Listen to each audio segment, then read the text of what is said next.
Hey everybody, I'm Wildman West. And I'm Effing. And welcome to day 23 of What's Your Poison's 24 Beers of Christmas. We've got a hopeful good beer. Well, clearly, all of these are hopeful. It is within the Christmas spirit to be hopeful. Yeah, I mean, it's just, we're down to the final two. Ugh, They better make, obscurity and Lodi, you better, make it count. So, F.A., do the honors. Agree. Let's see. I got... We've been waiting very patiently. I know. It's just... Yeah!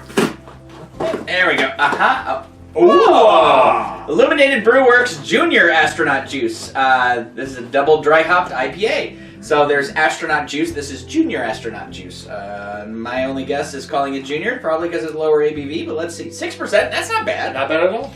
You've told us how important Astronaut Juice is to your space program. So we've built a lower gravity version. See, it is a little lower ABV. With the same hop schedule, Mosaic, Mandarina, Bavaria, Amarillo, and Pacifica. Oh. And the same late hop strategy you can enjoy it even in your longer orbits through outer space. Well, we're not going to space, but we are drinking this beer. Are you sure we're not going to outer space? Not anytime soon. I mean, not you and I. I mean, mentally. Oh. With brain cells. Yes. See? Merry Christmas, I'll meet you in orbit. We're going to Mars, dude. We're going to Mars, dude. Alright. Looks a little hazy. Oh, I like that. I mean, I like the look of it. It looks like a nice IPA. Yeah. Got that nice orange juice. Flatten out. Yeah, and a little bit of orange juice color to it, yeah. I can smell it already. Yeah. Oof. Yeah, that's that dry hop right there. You smell that for sure. I'm smelling something. What were the notes again? It's basically just with all of those hops, you're definitely going to get some citrus notes to it. That smells straight up orange juice. Yeah, but like still, you get a lot of hop character, like a little bit of the resin and that dank a little bit. God, I want to live in here. Looks nice. Yeah, I want to live on this planet. let's see how this planet jingle jangle. Jingle jangle.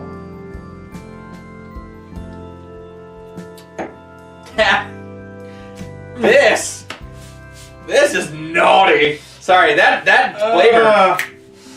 I ain't you. No. I'm just like one more time. Yeah, one more time.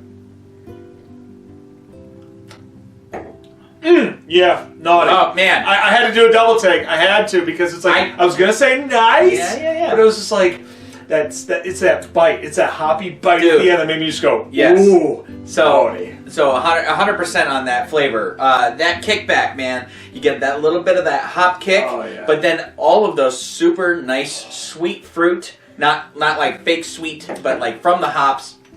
Holy cow. You're getting a lot of the dry hop, that smell. That's what dry hopping is, gives more of a smell of the hoppiness. This is super drinkable. I would easily drink way more than one of these at a time. Time out. Yes. You know how normally with IPAs, or especially like double, is it double? The double dry hopped. Double dry hop. So double dry hop just means that it was filtered through hops to smell hop. With a lot of the IPAs we've had in this Advent beer calendar, we've had a lot of orange juice type. Yes, very. We've had grapefruit flavor type. Hang on. Do a drive-by and tell me you don't smell pineapple. Oh yeah. I was just like, is my nose like? Oh yeah, no, that acidic fruit in there, that smell, that's definitely. And I'm getting all the flavor really too. Okay. Because this is very drinkable.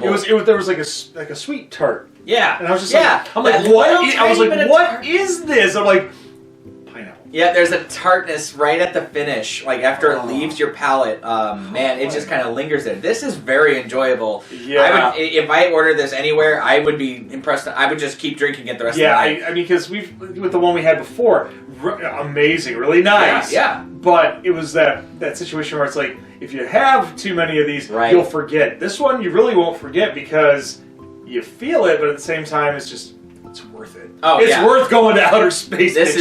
I would keep drinking these the entire night. Now, normally I like to switch it up over the night, especially if we're having a meal, but this is something I would just keep going. It saves the waitress some time, too. Want another? Yes. I was just at the bar. Fuck, I'd have this at breakfast. Yeah, having it at breakfast. No, I mean, seriously, it's got that orange, it's got that... When all the girls are having their mimosa bars, and we're just like, I'll just have a junior astronaut juice. Thank you very much. Yeah, with my bacon and eggs. Oh, very nice. Very pleasant experience here. Amen. Cool. Well, we have another movie review. I do. You've got the floor this time. Yes. So we talked a few episodes ago, a while ago, about our review of A Muppet's Christmas Carol, and this movie is slightly different. It's coming from a completely different perspective. I was just scrolling through Hulu, and I saw a movie called The Man Who Invented Christmas, and I was very curious, so I read the description, and I saw who was starring in it, and I couldn't tell you who the main actor playing the main character is, but it is the story of Charles Dickens writing A Christmas Carol, which I found very interesting. So I obviously started watching this film, and in the beginning it kind of made me just look at, okay, this is the world of Charles Dickens. They start off with him touring America in 1840. In 1840, he's touring America because he just came out with Oliver Twist, and the whole entire world is going nuts over him. So he's like on cloud 9. He thinks he can do no wrong. And then they show you his popularity, and then it just cuts to black, and then it says 16 months later and 3 flops. So he tried writing 3 more books in 16 months. That's like a depressing transition of like SpongeBob. Yeah. So 16 months later and 3 flops. And 3 flops. So each book was just crap. Did not sell well. People were starting to wonder if Charles Dickens was just like a one-hit wonder, or basically he had written other things, but they wondered if he was starting to peter off. So what happens is that he starts getting more cynical, and he starts having these negative feelings about his life and his family, and he's like, what am I doing with myself? And he has his own writing room, and his wife still has this idea of, well, we can spend whatever money we want, make whatever additions, and that makes him bitter because he's like, we can't afford this. So he's getting angry at the world, right? So this is very important to the film because now he is desperate. He was desperate to come up with a story that would sell well and be relevant. So as the movie's going through, he's just seeing humanity around him and all of the negativity, all the poor people, and all of like the people with money and how differently they treat the people of the poverty.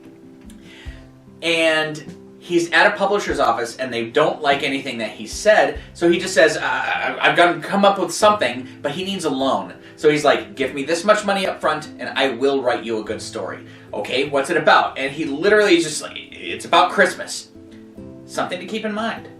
In the 1800s, when it was like in the mid-1800s, 1840s, there was no real urgency or there was no glamour to the holiday of Christmas. So the idea of Kris Kringle had been around for a long time, but it wasn't really, it was a gift-giving thing, and the people of poverty in London didn't really have the money to be spoiling their families with gifts. So Santa Claus was not a big deal. It wasn't until 1843, I keep saying 19, sorry. It wasn't until 1843 when he actually wrote A Christmas Carol in 6 weeks. He wrote this book in a 6-week period, got an illustrator, which he paid out of pocket to draw all of the illustrations for the book. And it was so funny because he hired a very well-known illustrator at the time and only gave him a few weeks to do it, paid him up front. And the movie shows you like him going through all of these steps because it's all out of desperation. But he's meeting these characters, he's meeting these people in his life. So basically, he starts trying to conjure up this story. How is it going to start? It has to be about this horrible, money-grubbing man. And he gets this idea, and he comes up with this name, Scrooge. And as soon as he says Scrooge, the character of Scrooge appears before him. And he just starts talking to him, just like I'm talking to you now. He starts talking to him. He says, what is your opinion on poor people? He says, are there no workhouses? Which is a quote from A Christmas Carol. And you see throughout the entire movie, these quotes that are in the book are from his life, which is really interesting because that's how he made it feel real to people. Just to keep something in perspective, after he wrote A Christmas Carol, 1 year later, 13 editions had been released at that point because of how popular it was. The very first edition came out right before Christmas Eve, and it was completely sold out by Christmas Eve. After that, it just became a worldwide phenomenon. This story of A Christmas Carol, the story of this horrible, rotten man becoming a good person by the end, which was the struggle that he had coming to the end of the story, was how do I end this? Because the whole movie is about this horrible person. And it always ended, and which is now the Christmas movie trope, a bad man can still change everything and become a good man. Which is why it is the invention of Christmas. I'm not crying, you're crying. It is such a touching story. Christopher Plummer was he is Scrooge, and he does a fantastic job. Well, I mean, Christopher Plummer is amazing in everything he does. Yes. I mean, one of the last things I saw him in, I've seen him in a lot of things, but the one that I remember him more off than anything is The Imaginarium of Dr. Parnassus. Right, absolutely, yeah. And he is just phenomenal in that one. Right. So, basically, all the characters that live in his head are always around him. And they follow him everywhere when he's trying to do day-to-day things. And they're basically trying to get him, hey, we need to wrap this up.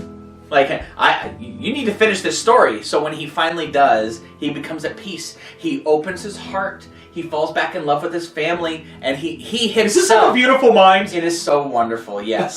So, like, he literally, in himself, like, his outside characters were a reflection of how he was feeling, and then by the end of the film, he found the ending of his story because he found the ending of his suffering.